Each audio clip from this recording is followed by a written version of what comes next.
Logo Cloud is used to add SNS links in the footer or display partner logos in a row. Let's insert SNS logos into the Logo Cloud just like in the example. Click the screen and a plus icon will appear next to the cursor. Click the plus icon and add a Logo Cloud from the Media section. Click the Logo Cloud and you'll see the Logo Cloud menu, 3 dots at the top right. Click it, then select Add Image to insert SNS logos that were saved in your folder. Repeat the same steps to add other SNS logos one by one.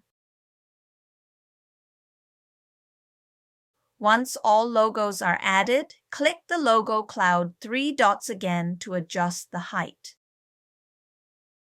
Now, let's add alternative text to the images.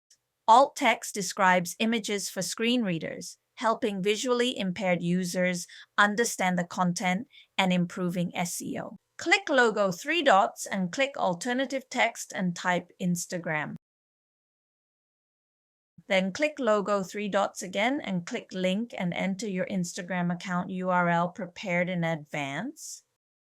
If you want to delete a logo, select Delete Image. To remove the entire Logo Cloud element, click Logo Cloud 3 dots and open the Logo Cloud menu and select Delete Block here.